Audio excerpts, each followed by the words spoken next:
So thank you so much Stephen గారు, thank you. And మరింత మ్యాజిక్ని మనం ఆన్ స్క్రీన్ చూద్దాము. ఎస్ సార్, మీతో ఒక 2 విషయాలు మాట్లాడొచ్చా? ఓకే, ఒక విషయంలో ఒక 2 క్వశ్చన్లు అడగాలనుకుంటున్నాం. సబ్ క్వశ్చన్స్ ఉన్నాయి మాకు. దీనికి మీరు సూటిగా సమాధానం చెప్పాలి. 2 పేర్లు చెప్తాను, వాళ్ళల్లో మోస్ట్ హ్యాండ్సమ్ ఎవరు అనేది మీరు చెప్పాలి. ఏ డాక్టర్ ఎం మోహన్ బాబు గారు, బి విష్ణు మంచు గారు. ఈ 2లో కల్లా ఎవరు మోస్ట్ హ్యాండ్సమ్? మోస్ట్ హ్యాండ్సమ్ నీ పేరు చెప్తాను అనుకున్నావు కదా. Vishnu, most handsome boy on the surface of earth. అలా ఎలా చెప్పేశారు సార్? ఇంకేం అడుగుతావు? ఒకవేళ కనుక మోహన్ బాబు గారు సినిమాల్ని మిమ్మల్ని హీరోగా పెట్టి రీమేక్ చేస్తే ఈ 3 సినిమాల్లో నుంచి మీరు ఏ సినిమాలో చేయాలనుకుంటున్నారు? ఎందుకు? A Alludu Garu, B Pedarayudu, C assembly rowdy. Assembly rowdy. ఎందుకు? ఎప్పుడో చేసేవాడిని నన్ను. అసలు అసెంబ్లీ రౌడీలో ఫస్ట్ నన్నే అడిగారు, నేను రిజెక్ట్ చేశాను. ఎందుకంటే అది పూర్ సబ్జెక్ట్, దాని గురించి పెద్ద మనకెందుకు అనుకున్నాను. బట్ మోహన్ బాబు గారు వచ్చి రిక్వెస్ట్ చేసి నేను చేసుకుంటాను, దయచేసి నాకు ఆ అవకాశం కల్పించండి అని ఇంటికి వచ్చి ప్రాధేయపడితే ఏం చేస్తావు సుమా? సార్, దీని వెనకాల ఇంత కథ ఉందా? ఇప్పటి వరకు మాకు తెలియలేదు. యమదొంగలో కూడా ముందుగా మిమ్మల్ని అనుకున్నారంట. యమదొంగ నన్ను అడగలేదు, ఎందుకంటే ఆ యముడు అట్లాంటి క్యారెక్టర్లకు ఆయన సరిపోతాడు. బయట సరిపోతాడు, సినిమా సరిపోతాడు.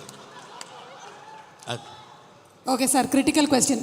మోహన్ బాబు గారిలో మీకు క్రిటికల్ క్వశ్చన్ నీకా నాకా? Answer sir, answer. Mohan Babu గారిలో మీకు నచ్చే ఒక విషయం, నచ్చని ఒక విషయం, 2. నచ్చే విషయం లేదు, నచ్చని విషయం లేదు. అసలు మోహన్ బాబే నచ్చాడు నాకు. Yes sir, what are you talking? పోతాను అనుకున్నారు సార్, నేను అవాక్కయ్యాను. నువ్వు అవాక్కైనా నాకేం అభ్యంతరం లేదు, కానీ మోహన్ బాబు నాకు నచ్చడు. ఎందుకు సార్? రీజన్స్ చెప్పాలా? 1, 2, 1,00,000, 1,00,00,000. వదిలే తల్లి, ఇప్పుడు అట్లాంటి విషయాన్ని అడగొద్దు.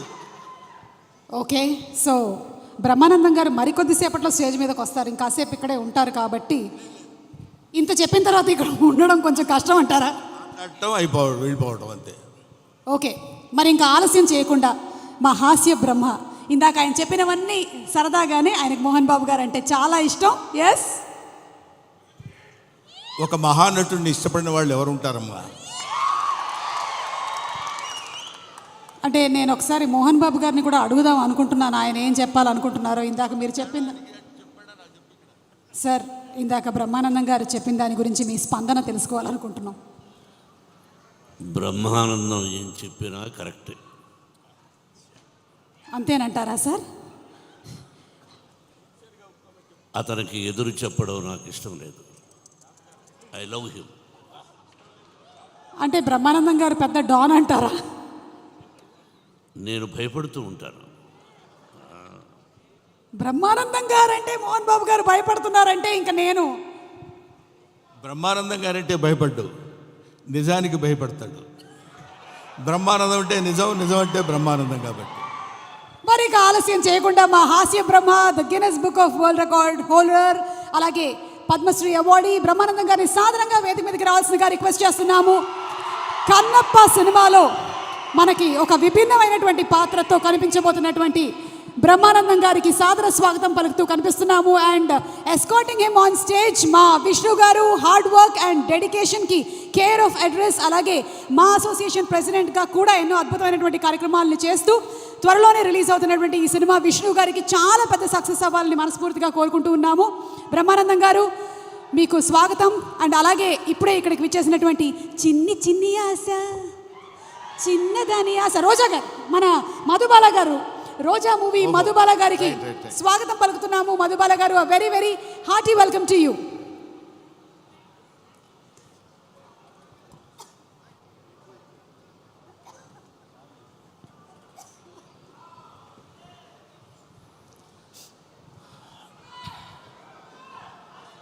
అందరికీ చిన్న పెద్ద తేడా లేకుండా విచ్చేసినటువంటి కన్నప్ప స్వరూపులకి నా హృదయపూర్వకమైన నమస్కారాలు తెలియజేసుకుంటున్నాను.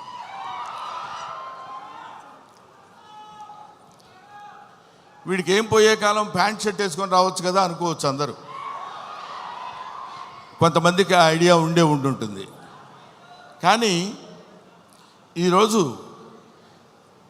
ఈ సభ శివతత్వానికి సంబంధించిన సభ, శివుడికి సంబంధించిన సభ, శివ మహత్యానికి సంబంధించిన సభ కాబట్టి ఆయన గురించి మాట్లాడేటప్పుడు ఒళ్ళే కాదు, మనం ధరించిన బట్టలను కూడా జాగ్రత్తగా ఉంచుకోవాలేమో అన్న అభిప్రాయంతో వచ్చాను ఇలాగ. తర్వాత ముందుగానే మీ అందరికీ నేను విన్నవించుకునేది ఏంటంటే, నేను మాట్లాడే మాటల్లో ఏమైనా పొరపాట్లు కానీ తప్పొప్పులు కానీ మీకు నచ్చని విషయాలు కానీ ఉంటే, నాకంటే ఆల్మోస్ట్ ఇక్కడ ఉన్న వాళ్ళందరూ వయసులో చిన్నవాళ్ళే అనుకుంటాను, పెద్ద హృదయాలతో మన్నించండి. ఒకటి. నెంబర్ 2, కన్నప్ప ఈ సినిమా మోహన్ బాబు గారు ఎందుకు తీశారబ్బా అని అనుకున్నా ఒకసారి. ఎందుకంటే మోహన్ బాబు గారి గురించి మీ అందరికీ తెలుసు. ఆయన 5 కోట్లతో 10 కోట్లతో సినిమా తీసి దాని మీద 10 కోట్లు 15 కోట్లు సంపాదించుకుని మళ్ళీ పక్కన పెట్టి మళ్ళీ ఇంకో సినిమా తీసి, అలాంటి డబ్బుకి అతి ప్రాధాన్యత ఇస్తూ గౌరవించేటువంటి వ్యక్తి మోహన్ బాబు గారు. నాకు తెలుసు 200 కోట్లు పెట్టి ఈ సినిమా ఈయన ఎందుకు ప్లాన్ చేశాడు అనే ఆలోచన చేస్తే, ఈ ఆలోచన ఆయనది కాదు, ఈ ఆలోచన ఆయనకు వచ్చినటువంటి ఆలోచన కాదు, సకల సృష్టి స్థితి లయకారుడైన ఆ పరమేశ్వరుని ఆలోచన అతనిలో సంక్రమించిందేమో. ఒకటి. ఇంకో పాయింట్ ఏంటంటే, ఎప్పుడో నా చిన్నతనంలో ఆయన కన్నడ రాజకుమార్ కాళహస్తి మహత్యం సినిమా తీశారు. ఆ తర్వాత కీర్తిశేషులు బాపు గారు, కీర్తిశేషులు కృష్ణరాజు గారితో కన్నప్ప సినిమా తీశారు. అది తీసి ఇంచుమించు 30-35 సంవత్సరాలు అవుతుందేమో నాకు తెలిసి, 30 సంవత్సరాల పైనే, 50 సంవత్సరాలు. ఆ సినిమా తర్వాత భక్తి తత్వాన్ని ఇప్పుడు ఇక్కడ ఉన్నటువంటి కుర్రకారందట్లో భక్తి సన్నగిల్లిపోయి అరాచకాలు పెరుగుతున్న సమయంలో ఏదో ఒక భారతీయ తత్వాన్ని, భారతీయ శివతత్వాన్ని తెలియపరచాలి ఇప్పుడున్నటువంటి కుర్రకారుకి అనేటువంటి ఆలోచనతోటి శివుడే, సాక్షాత్తు శివుడే, సాక్షాత్తు ఆ పరమేశ్వరుడే, సాక్షాత్తు ఆ కాళహస్తీశ్వరుడే, సాక్షాత్తు ఆ వాయులింగుడే మోహన్ బాబుని ఇలా రారా అని పిలిచాడు. ఎందుకు పిలిచాడంటే, కాళహస్తిలో శివుడు ఉంటాడు, పక్కనే మోదుగుపాలెంలో ఉన్న మోహన్ బాబుని పిలిచి నువ్వు రారా, నువ్వు ఏవేవో సినిమాలు తీస్తావంటే నా సినిమా తీయ అన్నాడు అంతే.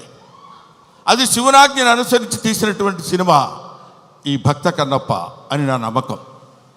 లేకపోతే ఇంత డబ్బు పెట్టి నేను సినిమా తీసి ఇంత టెన్షన్ పడి ఇన్ని రకాలైనటువంటి విమర్శల్ని ఎదుర్కొంటూ నిలబడి సినిమాని రిలీజ్ చేసి శివతత్వాన్ని యావత్ ప్రపంచానికి తెలియపరచాలనేటువంటి ఆలోచన అతను కలగటం ఆయన చేసుకున్న పూర్వజన్మ సుకృతం. అటువంటి మహనీయుడు ఆయన. మోహన్ బాబు గారి గురించి ఇందాకేదో సుమా అడిగితే సరదాగా 2 జోకులుగా నేను మాట్లాడాను కానివ్వండి, చెప్తున్నాను కదా, ఆ మాట్లాడటానికి ఆయన ఇచ్చిన చదువు మాత్రమే కారణం. మోహన్ బాబు ఇందాక ఆయన నడిచి వస్తుంటే సాక్షాత్తు శివుని మీద ఒక శివపాద సేవ చేసినటువంటి శివపాదార్చకుడైనటువంటి ఒక మహదేవ శాస్త్రి వస్తున్న ఆ నడక, టీవీ, ఆ ఆలోచన విధానం, అటువంటి మహానటుడి గురించి మనం చెప్పాల్సిన అవసరం లేదు. ఆ కడుపున పుట్టిన బిడ్డే మనుషుడు విష్ణు. అతన్ని కన్నప్పగా ఎన్నుకుని వీళ్ళందరూ చాలామంది ఏమనుకుంటారంటే మనం ఈ సినిమాలో యాక్ట్ చేసాం, శరత్ బాబు గారు, మోహన్ లాల్ గారు, లేకపోతే ఇంకొక అక్షయ్ కుమార్ గారు, ముఖేష్ ఋషి గారు, వీళ్ళందరూ సినిమాలో యాక్ట్ చేశారని అనుకున్నారు. కానీ వీళ్ళందరూ యాక్ట్ చేయబడ్డారు. శివుని యొక్క ఆజ్ఞ చేత వీళ్ళందరూ ఈ సినిమాలో నటించాల్సిన, ఎందుకంటే ఎన్నో సినిమాలు చేసిన వాళ్ళు ఉన్నారు. మోహన్ బాబు గారు కూడా ఎన్నో సినిమాల్లో చేశారు. ఎన్నో సినిమాల్లో చేసి డబ్బు సంపాదించారు. డబ్బు సంపాదన మాత్రమే ప్రాతిపదికగా తీసినటువంటి సినిమా ఇది. అయితే అయి ఉండొచ్చునేమో కానీ కొంతమంది దృష్టిలో ఇది కేవలం పరమేశ్వరుని యొక్క అనుజ్ఞ చేత, పరమేశ్వరుని యొక్క ఆజ్ఞ చేత శిరసావహించి తీసినటువంటి ఈ సినిమా. అందుకని నేనేం చెప్తున్నానంటే మీ అందరికీ, మహానుభావులకి, మహాత్ములకి, ప్రవచనకారులకి, ప్రయోక్తలకి మీ అందరికీ శిరస్సు వంచి పాదాభివందన చేసి నేను చెప్పే మాట ఏంటంటే, పెచ్చుమీరిపోతున్నటువంటి ఈ కలియుగంలో కలి యొక్క ప్రభావం చేత పరమ దుర్మార్గమైనటువంటి ఆలోచనలతో ఉన్నటువంటి ఈ మానవుల్ని కనీసం భక్తి అంటే ఇది, భక్తి అంటే ఇలా ఉంటుంది. మనం ఇంత భక్తితో ఉంటే మనకు అన్ని శుభాలే జరుగుతాయి. కొంచెం కష్టపెట్టిన ఈ సినిమా తీసిన దగ్గర నుంచి ఇప్పటి వరకు తండ్రి కొడుకులు ఇద్దరు ఎంత మదనపడ్డారో, ఎంత కష్టపడ్డారో సమీపంతో చూసినటువంటి వ్యక్తిగా నేను చెప్తున్న మాట. ఎందుకంటే భగవంతుడు ఊరికనే వచ్చేసి ఇదిగో తీసుకుంటారా అని అందరికీ తల్లి వెళ్ళిపోడు. కాలుస్తాడు, నిప్పుల్లో కాలుస్తాడు, సుత్తి దెబ్బలు కొడతాడు, అవన్నీ భరిస్తుంది. అది ఆయన ఎన్నుకున్న బంగారం. ఆ తర్వాత ఒక అద్భుతమైనటువంటి ఆభరణం చేయగలడు కన్నప్ప లాంటి సినిమా తీసి. అటువంటి సినిమా తీయడానికి ఉద్యుక్తుడైనటువంటి ఆ వ్యక్తి ఏవైనా సినిమాలు తీశాడు అనుకోండి, మీరు వదిలేసేయండి, దాని గురించి మనం పెద్ద పట్టించుకోవాల్సిన అవసరం లేదు. ఆయన విమర్శించండి, వాళ్ళ నటన విమర్శించండి, వాళ్ళని ఇంకేదో విమర్శించండి, తప్పు లేదు.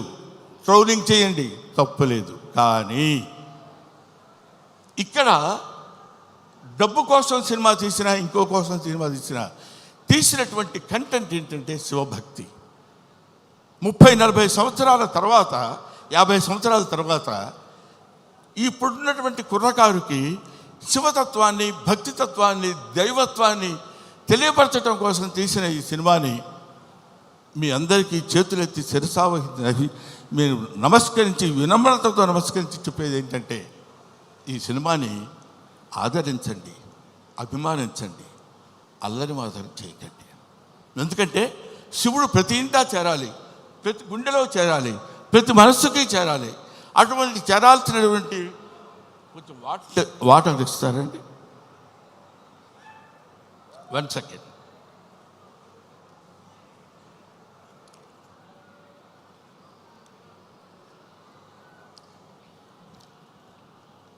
ప్రతివాడి హృదయంలో చేరాలి. ప్రతివాడి హృదయంలో ఉన్నటువంటి అద్భుతమైనటువంటి దీపాన్ని వెలిగించేటువంటి ప్రయత్నం చేశారు. కాబట్టి ఈ సినిమా దిగ్విజయంగా ఉండాలని మనస్ఫూర్తిగా కోరుకుంటున్నాను. పైగా ఈ సినిమా ఎందుకు ఆడాలని నేను కోరుకుంటున్నాను అంటే, ఇది కేవలం మహోన్నతమైనటువంటి భక్తుల గురించి చెప్పేటువంటి సినిమా మాత్రం కాదు. దూర్జటి మహాకవి, శ్రీకాళహస్తిలో ఉన్నటువంటి దూర్జటి మహాకవి ఆయన చెప్పింది ఏంటంటే, రే ఏంటేంటో వేదాలు, పుణ్యాలు, పునస్కారాలు, హోమాలు ఇవన్నీ చేయటం కాదురా. అవన్నీ తెలియని వాళ్ళు కూడా చాలామంది ఉన్నారు. అవన్నీ తెలియని మనుషులు ఉన్నారు. అవన్నీ తెలియని జంతువులు ఉన్నాయి. అవన్నీ తెలియని పురుగులు, పాములు ఉన్నాయి. అవన్నీ తెలియని క్రిమి కీటకాలు కూడా ఉన్నాయి. వీటన్నిటికీ నేను మోక్షాన్ని ఇవ్వగలను. ఏ వేదంబు పఠించే లోత. సాలెపురికి ఏ వేదం చదువుకుంది? భుజగం ఏ శాస్త్రములు చూచాను. పాము ఏ శాస్త్రములు చూచింది? తాను ఏ విద్యాభ్యసనం వచ్చే కరి. ఏనుగు వెళ్ళిపోయి ఏ విద్యాభ్యాసనం చేసింది? చెంచు ఏ మంత్రం ఊహించాను. చెంచు ఏ మంత్రం ఊహించాడు? వాడికి ఏం తెలుసు? ఏమీ తెలియదు. బోధావిర్భావ నిదానములు చదువులయ్యా కాదు అని చెప్తున్నాడు. బోధావిర్భావ నిదానములు చదువులయ్యా కావు, నీ పాద సంసేవనాసక్తియే గాక జంతు తతికిన్ శ్రీకాళహస్తీశ్వరా. అది ఆయన చెప్పింది. అటువంటి ఆటవిక మానవుడు యొక్క పాత్రని పోషించేటువంటి మా మంచు విష్ణు ధన్యజీవి. ధన్యజీవి. ఎందరో మహానుభావులు పోషించేటువంటి పాత్ర. ఇప్పుడు అతని పాత్ర పోషణ ఎలా ఉందో నేను చెప్పడం, ఆర్టిస్టుల పాత్ర పోషణ ఎలా ఉందో నేను చెప్పి ఈ సినిమా మీరు చూడండి, మోహన్ బాబుకు బోల్డెంత డబ్బులు ఇవ్వండి అని చెప్పడానికి మాత్రం నేను ఇక్కడికి రాలేదు. అటువంటి పాత్రలు, అరుదైన పాత్రలు లభించేటువంటి శక్తి కుర్రకారుగా ఉన్నటువంటి ఆ వ్యక్తికి లభించడం ఒకటి అదృష్టం. పోతే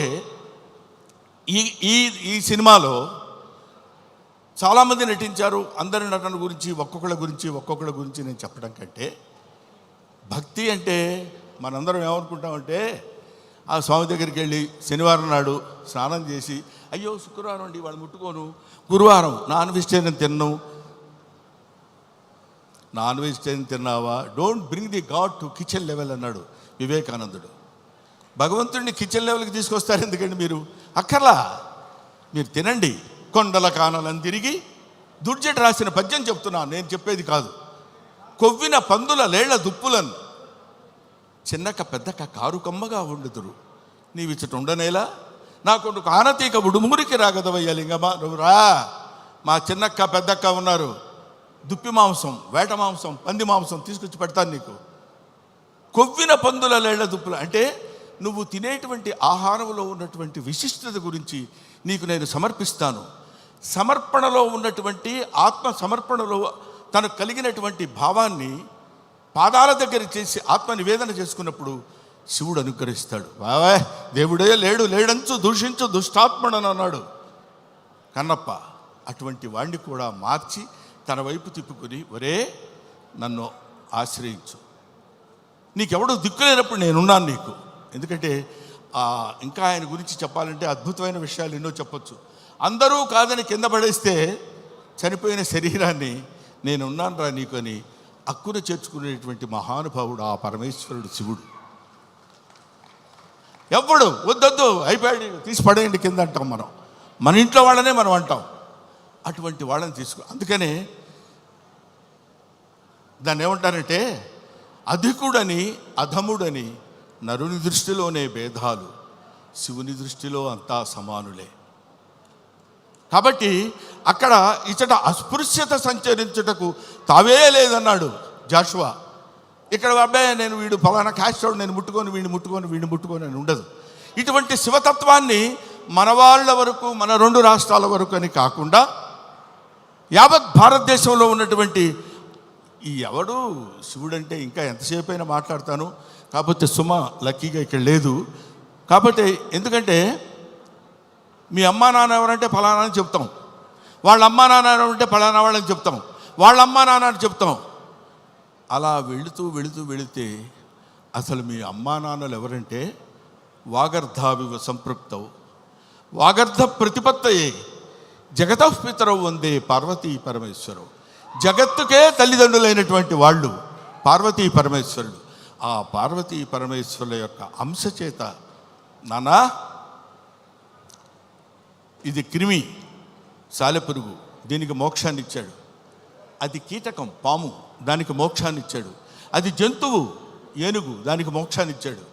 నాగరికత లేనటువంటి మనిషి, అడవి మనిషి, వాడికి మోక్షాన్ని ఇచ్చిందే కాకుండా శ్రీశైల మహాక్షేత్రంలో తన శిరస్సు మీద పెట్టుకున్నాడు. అదిగో కన్నప్ప గుడి అని మనం చూస్తాం. అంతటి ప్రాతిష్ఠ్యం కలిగినటువంటి ఈ అద్భుతమైనటువంటి కావ్యాన్ని చిత్రీకరించాలనేటువంటి ఆలోచన మోహన్ బాబు గారి కలగటం, ఇది అందరికీ పంచాలి. ఈ శివతత్వం అందరికీ తెలియాలి, ఈ భక్తితత్వం అందరికీ తెలియాలంటున్నారు. కాబట్టి మహాత్ములైనటువంటి వాళ్ళకి, మహానుభావులైనటువంటి వాళ్ళకి, జ్ఞానులైనటువంటి వాళ్ళకి, జ్ఞానమే అజ్ఞానం అనుకునేటువంటి వాళ్ళకి, అజ్ఞానమే జ్ఞానం అని కూడా పరిగణించుకునే వాళ్ళందరికీ శిరస్సు వంచి, వయసులో మీ అందరికంటే పెద్దవాడైనా నమస్కరించి మిమ్మల్ని కోరుకునేది ఏంటంటే, శివతత్వాన్ని సంబంధించిన ఈ సినిమాని ఎవరూ అడ్డుకోవద్దు. మీ అందరి సినిమా చూడమని కూడా నేను చెప్పట్లేదు, అడ్డుకోవద్దు. చూసిన తర్వాత ఆహా, ఇందాక ఆ మ్యూజిక్ డైరెక్టర్ ఉన్నాడు, శివుడికి కులం ఏంటండి? శివుడికి కులం ఏంటి? క్రిస్టియన్ ఫ్యామిలీ నుంచి వచ్చినటువంటి వ్యక్తి స్టీఫెన్సన్. మ్యూజిక్ డైరెక్టర్ పేరు ఏంటండి? స్టిఫై. ఆయన శివతత్వాన్ని గురించిన సినిమా గురించి అంత అద్భుతమైనటువంటి భక్తితత్వంలోకి తీసుకెళ్ళటం అనేటువంటి ఆలోచన, ఇవన్నీ they are all picked. Sarath Kumar, లేకపోతే ఒక ముఖేష్ ఋషి, ఒక మోహన్ లాల్, వీళ్ళందరినీ, అక్షయ్ కుమార్ లాంటి వాళ్ళని పట్టుకుని వీళ్ళు వీళ్ళు వీళ్ళు ఉండాలని ఆలోచన అతనికి ఎలా కలిగిందంటే, ఇది ఏది మనం చేసింది కాదు, ఈ కన్నప్ప సినిమా అనేటువంటిది ఒక అద్భుతమైనటువంటి, ఒక the greatest adventurous film on the surface of earth. కాబట్టి భూమి మీద ఉన్నటువంటి ప్రతి వాళ్ళు, ముఖ్యంగా కుర్రకారు, భక్తితత్వాన్ని అంటే ఏంటో తెలియనటువంటి వాళ్ళు. ఎందుకంటే నేను ఏదో ఒక విషయంలో మాట్లాడుతూ, భక్తి అంటే ఏంటంటే వెళ్ళిపోయి దండాలు పెట్టుకుని పూజలు చేసేసి మంత్రాలు చదివేసి అని, అది తప్పులేదు, అది వాళ్ళ నమ్మకం కావచ్చు. కానీ మనకి జన్మనిచ్చినటువంటి దేవుణ్ణి నిరంతరం, అదే కన్నప్ప సినిమాలో ఒక పాటలు చూశాను నేను, అన్నం ముద్దలో దేవుని చూస్తాడు, సగం నరకబడిన కొయ్యలో దేవుని చూస్తాడు, ప్రతి చోట దైవాన్ని దర్శించుకునేటువంటి స్థితిని కల్పించటమే భక్తి. అటువంటి భక్తితో జీవితాన్ని ప్రసాదించి, పాంచభౌతికమైనటువంటి జీవితాన్ని ప్రసాదించిన ఆ భగవంతుడికి చిరస్థాయిగా కృతజ్ఞతతో ఉండటమే భక్తి. అటువంటి భక్తి రసమైనటువంటి సినిమాని నిర్మించి మనందరికీ పంచుతున్నటువంటి మంచు మోహన్ బాబు గారికి, మంచు విష్ణు గారికి నా హృదయపూర్వకమైన నమస్కారాలు తెలియజేసుకుంటూ, ముఖ్యంగా ఈ సినిమాలో నటించినటువంటి ప్రభాస్ గురించి చెప్పాలి.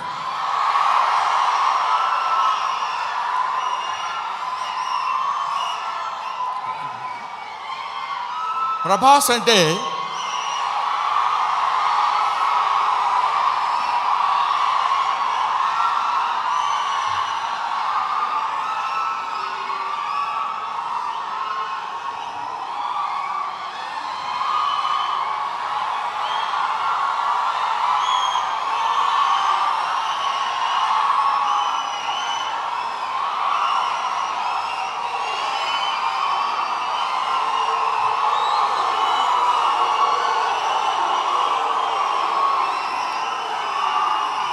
ప్రభాస్ అంటే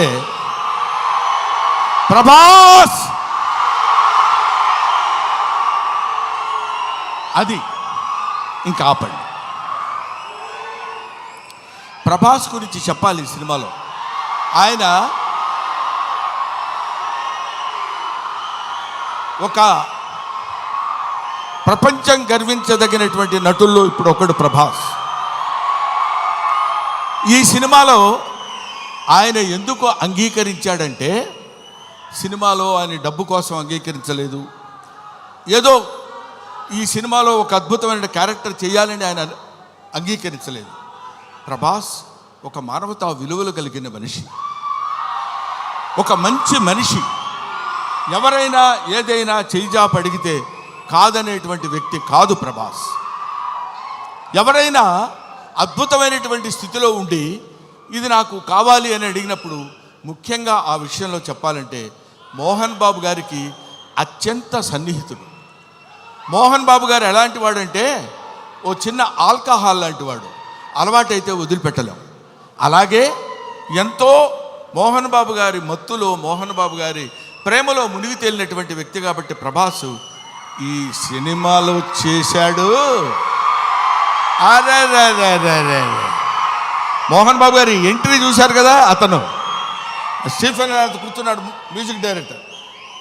ఆ మోహన్ బాబు గారి ఎంట్రీ అలా పెడితే ప్రభాస్ శివప్రభాసుడు. అతను శివుడి చేత ప్రకాశవంతంగా పెరిగేవాడు, 6 అడుగుల అందగాడు. అతను విగ్గు పెట్టుకుని అలా వస్తున్నప్పుడు ఒళ్ళు గగురు పొడిచి వీర తాండవం, శైవ తాండవం చేసేటువంటి విధంగా ఆ సినిమాలో నటించాడు ప్రభాస్. నేను చూశాను. ఆహా, ఇది కదా సినిమా, ఇది కదా శైవభక్తి, ఇది కదా దైవభక్తి అని నిరూపించేటువంటి సినిమా. ఇటువంటి సినిమాలు మనం చూడాలి, మన పిల్లల చేత చూడించాలి. మన భక్తి రసాన్ని భారతదేశంలో పెంపొందించే విధంగా చేయాలని మనస్ఫూర్తిగా కోరుకుంటూ, ఓం నమో పార్వతీపతయే, హర హర మహాదేవ, శంభో శంకర. హర హర మహాదేవ, శంభో శంకర. అందరి స్పీచ్లు అయ్యేంత వరకు బ్రహ్మానందం గారు ఇక్కడే ఉండవలసిందిగా రిక్వెస్ట్ చేస్తూ, మేము ఈరోజు ఈ సినిమాకి ఇంత మంచి పేరు వస్తుంది, అందరూ చూడడానికి రెడీగా ఉన్నారు అంటే దాని వెనకాల వర్క్ చేసిన ఎంతోమంది టెక్నీషియన్స్ ఉన్నారు. అందులో ఎడిటర్ యాంథనీ గొన్సాల్వెస్ గారు. Sir, very hearty welcome to you and congratulations.